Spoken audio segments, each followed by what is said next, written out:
परदेशी वस्तू वापरू नका, डिझेल वापरू नका, पेट्रोल वापरू नका, गाड्या वापरू नका, तेल घ्यायचं बंद करा, म्हणजे खाण्याचं तेल खायचं सुद्धा बंद करा, इम्पोर्टेड गाड्या वापरू नका, परदेशी दौरे करू नका. अनेक उपदेश दिले पंतप्रधानांनी काल. आणि त्यांचं हे ऐकून असं वाटलं की आपल्या देशाला काय कसला पंतप्रधान लाभलेला, असं एक मनात एक प्रश्न निर्माण झालेला. काय म्हणून आम्ही त्यावेळेस 2014ला या माणसाला पाठिंबा दिला, पंतप्रधान व्हावं म्हणून, एक अच्छे दिन येतील म्हणून, या देशामध्ये अच्छे दिन येतील म्हणून आम्ही नवस केले या माणसासाठी. पण त्यांनी या देशाला आता सोनं खरेदी करू नका, पेट्रोल खरेदी करू नका, तेल खाऊ नका, बाहेर फिरू नका, हे असे जे प्रवचन दिलेले आहेत, हे ऐकून असं वाटतंय की आपण देश कुणाच्या हातात दिलेला आहे. या देशात अनेक पंतप्रधान होऊन गेले, पण अशी भयानक वेळ कधी आलेली आजपर्यंत पाहिली नाही. पहिल्यांदा पाहतोय की सोनं खरेदी करू नका, बाहेरच्या वस्तू खाऊ नका, बाहेर फिरू नका. म्हणजे आपला देश कुठल्या दिशेने चाललेला आहे. सध्या पाकिस्तानमध्ये हीच परिस्थिती निर्माण झालेली आहे. का? कारण तिथे फक्त धर्माचं राजकारण चालतं आणि या लोकांनी फक्त धर्माचं राजकारण करून ही परिस्थिती आणलेली आहे. जातीपातीत भांडणं लावले, धर्माधर्मात भांडणं लावणे, हाच उद्योग गेली 12 वर्ष चालू आहे. त्यामुळे ही परिस्थिती आता निर्माण झालेली आहे देशामध्ये. जर विकासाचं राजकारण 12 वर्ष झालं असतं तर ही परिस्थिती निर्माणच झाली नसती, आपला देश कुठे गेला असता. परंतु आंतरराष्ट्रीय परराष्ट्रीय धोरण या पंतप्रधानांना काय जमलं नाही. हे फक्त या देशामधला कुठला पक्ष फोडायचा आहे, शिवसेना फोडायची, एवढे करोड द्या, तेवढे करोड द्या, यांच्या आमदार फोडा, खासदार फोडा, आम आदमी पक्षाचे आमदार फोडा, खासदार फोडा, राष्ट्रवादीचे आमदार फोडा, खासदार फोडा. हे आता यांचे 10-12 वर्ष गेलेले, फक्त फोडाफोडीचं राजकारण, शून्य विकास, या गोष्टीत या लोकांचे 10-12 वर्ष गेले. त्यामुळे आज ही परिस्थिती, ही नरक यातना आमच्यासारख्या सामान्य माणसाला भोगावी लागते. पंतप्रधानांनी सांगितलं की तेल खरेदी करू नका, खाण्याचं तेल सुद्धा, सोनं खरेदी करू नका. काय खरेदी करायचं मग? आज सामान्य जनता, आज सोन्याचे व्यापारी आपल्या ज्या हिंदुस्थानमध्ये आहेत, 99% हिंदू आहेत. तर त्या हिंदूंच्या पोटावर पाय द्यायचं काम कोण केलं आता? तर या पंतप्रधानांनी केलेलं आहे. सोने खरेदी करू नका म्हणजे आपल्या हिंदू धर्मामध्ये कुठल्या जर नवीन नववधूला जर समजा मंगळसूत्र करायचं असेल तर सोनं महत्वाचं आहे, एक दागिना आहे, अलंकार आहे.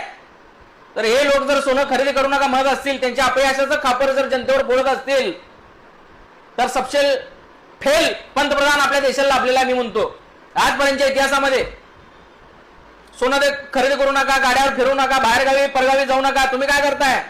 पुढच्या महिन्यामध्ये तुमचे दौरे 7-8 देशामध्ये. काल परवा बंगालची निवडणूक जिंकली तुम्ही. जिंकली म्हणजे ED, CBI, income tax department, निवडणूक आयोग यांच्या मार्फत जिंकली. पैसे देऊन पैसा अमाट वापर करून तुम्ही निवडणुका जिंकताय आणि नंतर या देशाला देशोधडीला लावण्याचं काम तुम्ही करताय. या गोष्टीचा एक देशाचा नागरिक म्हणून मी तीव्र शब्दात निषेध व्यक्त करतो या सगळ्या गोष्टींचा. माझा या देशातील जनतेला सांगणं आहे, आता कोणावर कुठल्या राज्यकर्त्यावर बसून राहू नका, स्वतःच्या पायावर उभा राहा, स्वतः कमवा. हे राजकीय राज्यकर्ते काय आपल्याला काही करणार नाहीत. आपण स्वतः आपल्या पायावर उभा राहायला पाहिजे, कारण की येणारी वेळ खूप भयानक आहे. आता तेल घेऊ नका, पेट्रोल डिझेल खरेदी करू नका, गाड्या खरेदी करू नका, सोनं खरेदी करू नका, हे जर म्हणत असतील तर येणारे दिवस आपण कमीत कमी 30 ते 40 वर्ष मागे जाणार आहोत. प्रत्येक गोष्टीमध्ये आता प्रत्येक वस्तूची किंमत वाढणार आहे, गॅसची किंमत वाढणार आहे, पेट्रोलची किंमत वाढणार आहे, डिझेलची किंमत वाढणार आहे. सगळ्या गोष्टी आता वाढणार आहेत, काही स्वस्त राहणार नाही. सगळ्या या लोकांनी अदानी आणि अंबानीच्या घशात घातलेलं आहे, उद्योगपतीच्या घशात घातलेलं आहे. सामान्य माणसाने काय करायचं? आज सामान्य माणसाच्या जीवावर तुम्ही एवढे दौरे करताय. बंगालमध्ये तुम्ही आज गुजरातमध्ये तुमची रॅली होती. एवढ्या खासदार आमदाराला एवढ्या गाड्या कशाला लागतात? बंद करा तुमचे सगळे दौरे. या मंत्र्यांच्या पाठीमागे 200-200 गाड्यांचा ताप असतो. कशासाठी लागतात तुम्हाला? जनतेच्या पैशावर ही असली मस्ती कशाला करता तुम्ही? बंद करा, अगोदर फिरायचं बंद करा. सगळ्या आमदार खासदारांच्या गाड्या जप्त करा आणि त्यांना सायकलीवर या जनतेसमोर सायकलीवर गल्ली बोळात फिरवा. कारण मतदान या जनतेने दिले म्हणून निवडून आलेत. म्हणून अगोदर सुरुवात तुमच्यापासून केली पाहिजे. तुम्ही परदेशी दौरे करणार, करोडो रुपयाच्या गाड्यात फिरणार आणि जनतेला देशोधडीला लावणार. जनतेला म्हणणार तुम्ही घरात बसा, सायकलवर फिरा. आणि घरात बसून काय पोट भरतंय का जनतेचं, सामान्य जनतेचं? ज्यावेळेस घराच्या बाहेर पडेल, ज्यावेळेस दिवसभरात काम करेल, त्यावेळेस 4 अन्नाचा घास आपल्या पोटात जातंय गोरगरिबांच्या. तुमचं काय चाललंय? आमच्याच पैशावर, आमच्या जनतेच्या पैशावर तुम्ही आज जे काय उड्या मारताय, परदेश दौरे करताय, आमदार खासदारांना एवढा पगार दिला जातो, त्यांना पेन्शन दिली जाते, आमदार खासदार मंत्र्यांना रिटायर झाल्यावर सुद्धा किंवा पडल्यानंतर सुद्धा. हे सगळं बंद करा ना अगोदर. ही जे काय सवलती आहेत आमदार खासदारांच्या अगोदर बंद करा. मंत्र्यांच्या सवलती बंद करा. त्यांच्या गाड्यांच्या पाठीमागचा ताफा बंद करा. पेट्रोल डिझेल वाचवायचं आहे ना तुम्हाला, तर यांचा ताफा अगोदर बंद करा. या आमदार खासदारांचा, मंत्र्यांचा अगोदर सुरुवात तुमच्यापासून करा आणि मग देशाला शिकवा सगळी अक्कल काय असेल ते. अगोदर सुरुवात तुमच्यापासून करा.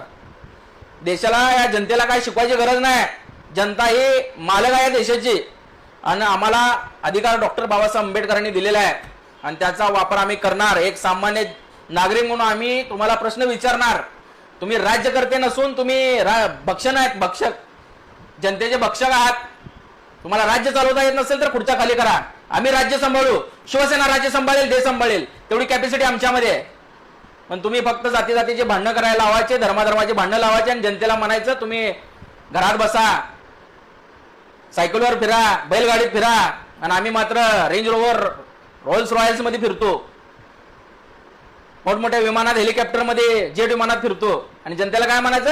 सायकलवर फिरा आणि बैलगाडीत फिरा. वा रे वा धंदे. जय महाराष्ट्र.